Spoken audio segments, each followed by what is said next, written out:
तो कहानी शुरू करने से पहले ये रोहित मेहरा आपसे कुछ कहना चाहता है। दोस्तों, आप लोगों का स्वागत है हमारे चैनल सैंग रॉकस्टार में।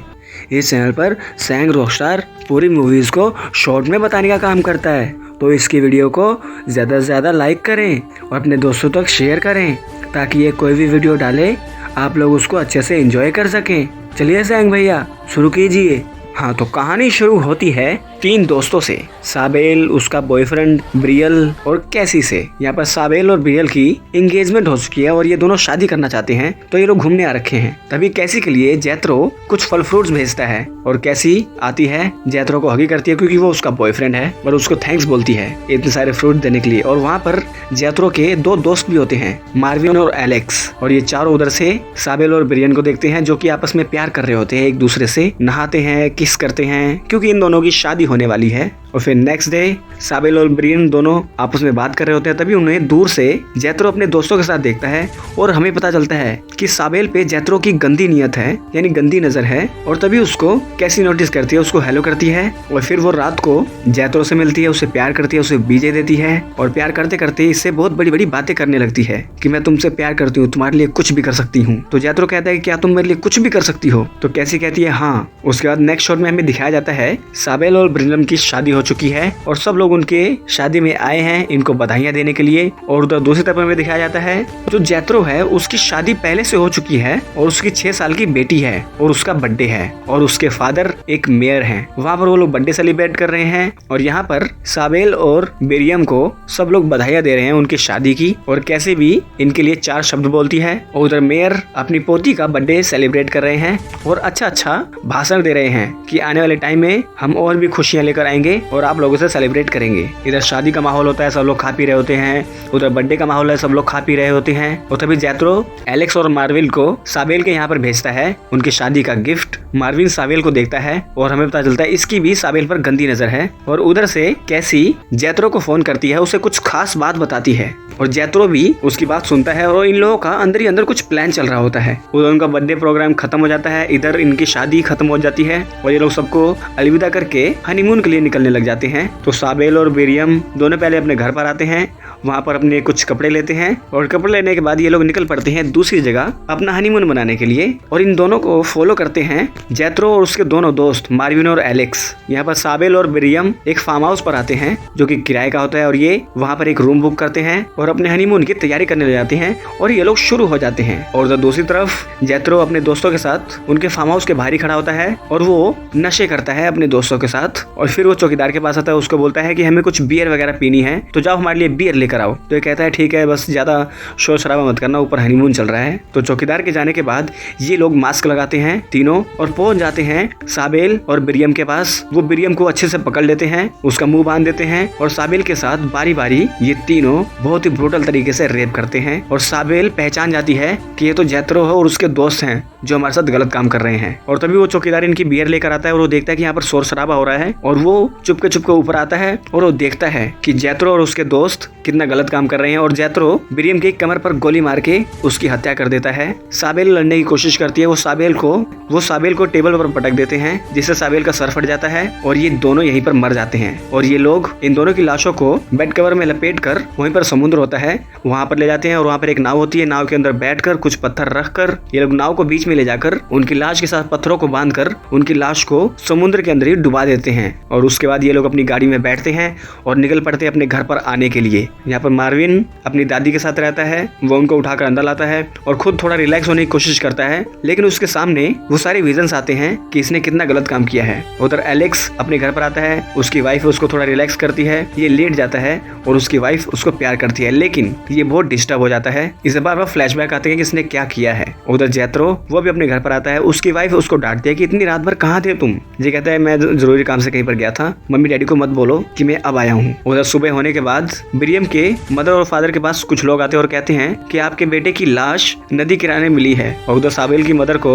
कुछ लोग फोन करते हैं और कहते हैं कि आपकी बेटी लापता हो चुकी है, आओ यहाँ पर हमें उसके बारे में कुछ बताओ। और यहाँ पर बिरियम की लाश को देखकर बिरियम के मदर और फादर बहुत रोते हैं और वहाँ साबेल की मदर आती है फार्म हाउस में और वो चेक करती है कि यहाँ पर कितनी तबाही फैल रखी है। उसके साथ ही थी कैसी होती है। कैसी साबिल की मदर को थोड़ा सा आश्वासन देती है और ये दोनों बहुत रोते हैं क्योंकि यहाँ पर बहुत तबाही फैली होती है, हर जगह पर खून ही खून होता है। फिर वहाँ पर पुलिस वाला आता है। पुलिस वाला यहाँ के ओनर से पूछता है कि यहाँ पर ड्यूटी किसकी थी, तो ये बताता है यहाँ पर मैक्स की ड्यूटी थी और मैक्स कहाँ पर है ये हमें पता नहीं चल रहा है। तो साबिल पुलिस स्टेशन में अपनी बेटी की मिसिंग कंप्लेन लिखवाती है और पुलिस वाले फार्म हाउस के मालिक को इन्वेस्टिगेशन करते हैं। ये फार्म हाउस का मालिक बताता है कि वहाँ पर अभी मैक्स की ड्यूटी थी जिस टाइम भी ये कांड हुआ। तो मैक्स के घर पर पुलिस वाले आते हैं और उसके मदर को बोलते हैं कि तुम्हारा बेटा मैक्स कहाँ है। तो ये बताती है कि वो रात से तो घर आया ही नहीं। ये लोग कहते हैं जब वो आए तो हमें बता देना। ये कहती है ठीक है। उसके बाद कैसी अपने शॉप पर आती है जहाँ पर वो कपड़े सिलने का काम करती है और वो जैत्रो को फोन करके बताती है कि तुमने इतना गलत क्यों किया। मैंने तुमको ये बताया कि उनका हनीमून कहाँ है और तुम तो साबिल से प्यार करते थे, उसके साथ उसकी वर्जिनिटी लेना चाहते थे, तो तुमने उसे जान से क्यों मारा। तो ऐसी ऐसी बातें कह के वो उसको डांटती है, उसको मॉन्स्टर बोलती है। लेकिन जैत्रो इसको धमकी देता है कि अगर तुमने ये बात किसी और को बोली कि मैंने ये सब किया है तो मैं तुम्हें मार दूंगा जान से। और यहाँ पर कैसी डर जाती है और उसको बहुत बुरा लगता है कि उसने कितना गलत काम कर दिया है। उधर साबिल की मदर पुलिस वाले के साथ एक सर्च अभियान में शामिल हो जाती है जहाँ पर ये लोग साबिल को ढूंढने की कोशिश करते हैं। और उधर में दिखाया जाता है एक आइलैंड जहाँ पर एक फौजी रहता है, पता नहीं कितने टाइम से। वो मच्छी पकड़ने आता है और वो देखता है यहाँ पर साबिल पड़ी हुई है और वो उसको उठाकर अपने साथ ले जाता है। और यहाँ पर साबिल की मदर आती है मेयर के पास और मेयर को बोलती है कि आप कुछ सिफारिश कर दीजिए ताकि मेरी बेटी जल्दी से मिल जाए। तो ये मेयर फोन करता है पुलिस वालों को और उनको बोलता है कि देखो साबिल हमारी बेटी की तरह है, तो इस केस को जल्दी से जल्दी निपटाओ, ढूंढो उसको, वो कहाँ पर है। पुलिस वाले कहते हैं ठीक है सर हम ढूंढते हैं। उसका साबिल की मदर इनको थैंक्स बोल के यहाँ से निकल पड़ती है। और फिर हमें साबिल की मदर का फ्लैशबैक दिखाया जाता है। साबिल की मदर का अफेयर इस मेयर से था और ये बात उसकी वाइफ को भी पता थी। और ये जो बच्ची थी साबिल वो मेयर की ही बेटी है। और वो तो घर पर आकर थोड़ी पूजा पाठ करती है। उधर साबिल को होश आता है और वो नींद में उसका जो टॉर्चर हुआ है उसको याद करती है और वो डरती है और अपनी आंखें खोलती है और वो देखती है कि एक मछुआरा है, उसने मुझे बचा लिया। और वो देखकर फिर से सो जाती है, मतलब बेहोश हो जाती है। और उधर मेयर अलग अलग जगह पर जाकर कैंपेनिंग कर रहे हैं नेक्स्ट चुनाव में जीतने के लिए। और यहाँ पर बहुत सारे लोगों को बुलाया होता है, इनका ये फ्री में ट्रीटमेंट करवाते हैं ताकि इनके वोट इनको मिल जाए। और यहाँ पर पुलिस वालों को कॉल आता है कि मैक्स मिल चुका है और मैक्स पुलिस स्टेशन आता है। वो पुलिस वालों को बोलता है कि वहाँ पर 3 लोग आए और उन तीनों ने मिलकर साबिल के साथ रेप किया और ब्रियम को मार दिया। पुलिस वाले कहते हैं क्या तुम उन्हें पहचान सकते हो। तो वो कहता है हाँ पहचान सकता हूँ। तभी वहाँ पर मेयर आता है जैत्रो, मार्विन, एलेक्स के साथ और उनको सामने बैठाकर मैक्स से पूछताछ की जाती है। लेकिन मैक्स डर जाता है और वो कहता है कि जब वो मेरे सामने आएंगे मैं उन्हें पहचान लूंगा। और इनको नहीं बताता कि मेयर के बेटे और उसके दोस्तों ने ही ये कांड किया है। तो मेयर उसको खोपचे में ले जाता है और वो कहता है कि अगर तुमने पुलिस वालों को कुछ भी बताया मेरे बेटे के बारे में और उसके दोस्तों के बारे में तो मैं तुम्हें मरवा दूंगा। तो मैक्स डर जाता है। वो अपने घर पर आता है, अपनी मदर से बात करता है और खोया खोया सा रहता है। और वो टेंशन में अपनी मदर को बता देता है कि मेयर के बेटे ने और उसके दोस्तों ने साबिल का रेप किया और उसके हस्बैंड को मार दिया और मैं इस चीज को भुला नहीं पा रहा हूँ। और उधर दूसरी तरफ साबिल अपने रूम में होती है। अब वो ठीक हो चुकी है और वो एक बक्सा खोलती है। उस बक्से में देखती है उस मछुआरे की फौजियों की कॉस्ट्यूम और इसे पता चलता है कि एक फौजी है और इसकी फैमिली एक दुर्घटना में मारी गई और तब से ये यहाँ अकेला रहता है। और वो देखती है कि उसके हथियार बहुत अच्छे अच्छे उसके पास हथियार पड़े हैं और वो फौजी की खाना बनाने में मदद करती है। उसके बाद सुबह होती है। मैक्स की मदर मैक्स को ढूंढने की कोशिश करती है लेकिन मैक्स लापता होता है। तो वो आती है पुलिस स्टेशन, वहाँ पर कंप्लेन कराती है कि मेरा मैक्स लापता हो चुका है, जल्दी से उसको ढूंढो। उसके बाद वो समझ जाती है सब मेयर का किया धरा है और वो ब्रियम के मदर और फादर के पास आती है और उनको बता देती है कि तुम्हारी बहू और तुम्हारे बेटे को मेयर के बेटे और उसके दोस्तों ने मारा है। उसने ये बात मुझे बताई थी और अब शायद मेरे बेटे को उन लोगों ने उठा लिया है क्योंकि वो सच्चाई जानता है। और यहाँ पर ब्रियम के माता पिता और दुखी हो जाते हैं। और उधर साबिल फौजी को बोलती है कि देखो मुझे स्ट्रॉन्ग बनना है तो मुझे कुछ मार्शल आर्ट, कुछ अपनी ट्रिक्स बताओ, मुझे लड़ना सिखाओ ताकि मैं अपनी हस्बैंड की मौत का बदला ले सकूं। उसके बाद ये फौजी इसको लड़ने की टेक्निक सिखाता है और ये भी बहुत अच्छे से ट्रेंड हो रही होती है। और ट्रेन होते होते ये बहुत दुखी भी होती है अपने टॉर्चर को याद करते हुए और बहुत चिल्ला चिल्ला कर रोती है। और फौजी देखता है कि इसके जिंदगी में कितना दुख है। और उधर मेयर अपने बेटे को समझाता है कि बेटे तूने बहुत बार कांड किया और मैंने बहुत बार उसको पर्दा डाला है, अगली बार संभल के रहना। और ये सारी बातें जैत्रो की वाइफ भी छुपकर सुनती है। उधर साबिल अपनी प्रैक्टिस जारी रखती है। वो हर चीज में निपुण हो जाती है, एक से एक एक्शन सीखती है, तलवार चलाना सीखती है ताकि वो अपने हस्बैंड की मौत का बदला ले सके।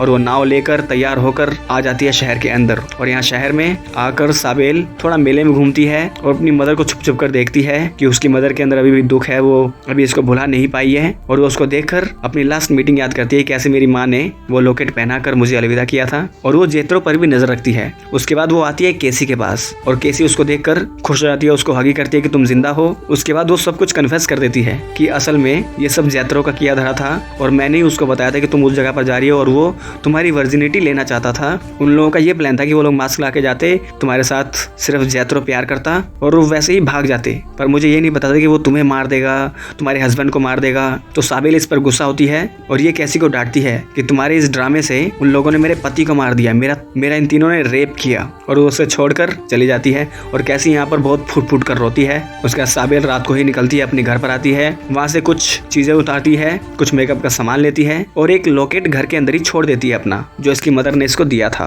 उसके बाद मदर को कुछ आहट का एहसास होता है, वो उठती है, अपनी बेटी की फोटो देखती है और फिर सो जाती है। और इधर साबिल वो अपना गेटअप चेंज करके आ जाती है मार्विन के घर पर और उसकी दादी से बात करती है, कहती है कि मुझे ऊपर वाला कमरा किराए पर चाहिए, मैं यहाँ पर स्टडी करने आई हूँ। और मार्विन कहता है हाँ ठीक है ले लो। और वो कहता है साबिल को कि तुम कुछ जानी पहचानी लगती हो। तो साबिल कहती है हाँ मुझे पता है, बहुत से लोग लाइन मारने के लिए पुरानी लाइनों का इस्तेमाल करते हैं। उसका साबिल अपने रूम में चली जाती है, उसको प्यार करने के लिए मार्विन भी चला जाता है और ये दोनों प्यार करने लगते हैं। और प्यार करते करते साबिल मार्विन का गला काट देती है एक चाकू से और उसका नुन्नू काट के वहीं पर फेंक देती है। फिर उसी रात को वो निकलती है एक पार्टी में और पार्टी में वो एलेक्स पर लाइन मारती है और एलेक्स को अपने साथ एक खोपचे में ले आती है और फिर उसके साथ प्यार करने लगती है। ये भी यही बात कहता है कि तुम कुछ जानी पहचानी लगती हो। साबिल इसको बोलती है हाँ सब लोग ये बात बोलते हैं। उसका प्यार करते करते ये उसकी गर्दन काटती है और इसका नुन्नू काट के इसके ही मुंह में घुसा देती है, जैसा कि इसने इसके साथ इतना गलत काम किया था। उसके बाद फिर से वो अपने घर पर आती है और अपना गेटअप थोड़ा और चेंज करती है और वो जैत्रो के घर के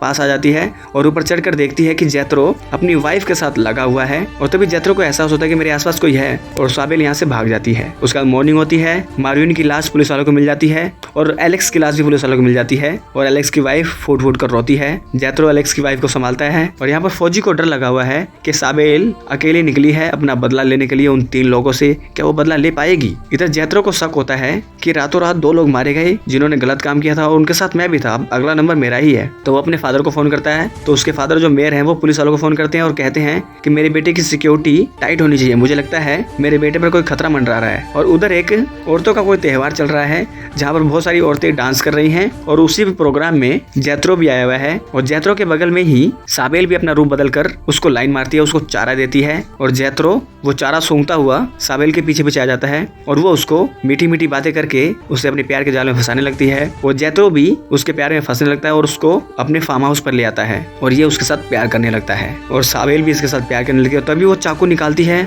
और जैत्रो पर हमला करने ही वाली होती है, लेकिन जैत्रो वो चाकू पकड़ लेता है और वो समझ जाता है कि ये तो साबिल है और वो उसको पीटने लगता है बुरी तरह से। वो बहुत मारता है साबिल को। साबिल चाकू उठाने की कोशिश करती है, वो उसकी उंगलियां तोड़ देता है और गला दबाकर उसको मारने की कोशिश करता है, लेकिन साबिल अपना एक दूसरा चाकू निकालती है और वो जैत्रो की गर्दन काट देती है। गर्दन काटने के बाद ये फिर से उसका भी नुन्नू काटती है और उसका पोस्टमार्टम करने लगती है और खूब तेज चिल्लाती है। उसके चिल्लाने की आवाज नीचे सिक्योरिटी गार्ड वाले सुनने लगते हैं और तभी वहाँ पर सिक्योरिटी गार्ड वालों को वो फौजी आकर पेलने लगता है, यानी कि मारने लग जाता है। तो सिक्योरिटी गार्ड वालों को मारने के बाद वो साबिल के पास आता है। साबिल अनकॉन्शियस होकर वहाँ पर गिर जाती है और ये फौजी साबिल को उठाकर यहाँ से वापस अपने आइलैंड पर निकल पड़ता है। फिर कुछ दिन गुजर जाते हैं और साबिल की मदर को वो लॉकेट मिल जाता है जो उसने अपनी मदर के लिए छोड़ा था और साबिल की मदर समझ जाती है कि मेरी बेटी अभी जिंदा है और वो फिर से उसके फ्लैशबैक याद करती है। उधर साबिल उसी आइलैंड पर फौजी के साथ रहती है और वो शहर की ओर देखती है और अपनी मदर को याद करती है और फिर वो नाव लेकर निकल पड़ती है अपनी मदर से मिलने के लिए और यहाँ पर ये फिल्म एंड हो जाती है। तो दोस्तों ये फिल्म बहुत अच्छी है। इसमें दिखाया गया है एक हस्बैंड वाइफ वो लोग हनीमून पर जाते हैं, लेकिन लड़की के कुछ पुराने दोस्त वो उसकी वर्जिनिटी लेना चाहते थे, लेकिन इसी बीच में उनको गुस्सा आ जाता है। वो लोग इसके पति को मार देते हैं, इसको भी रेप करके इसको मारने की कोशिश करते हैं, लेकिन ये बच जाती है और ये बचने के बाद कैसे अपने पति की मौत का और अपने ऊपर हुए अत्याचार का बदला लेती है, ये इस फिल्म की कहानी है। तो अगर ये वीडियो अच्छी लगी हो तो इस वीडियो को लाइक कर दे, चैनल को सब्सक्राइब कर दे, बेल आइकन दबाएं ताकि अगली बार हम कोई वीडियो डालें आप लोगों के पास उसका नोटिफिकेशन आ जाए। तो मिलते हैं आपके साथ अगली वीडियो में, तब तक के लिए नमस्कार।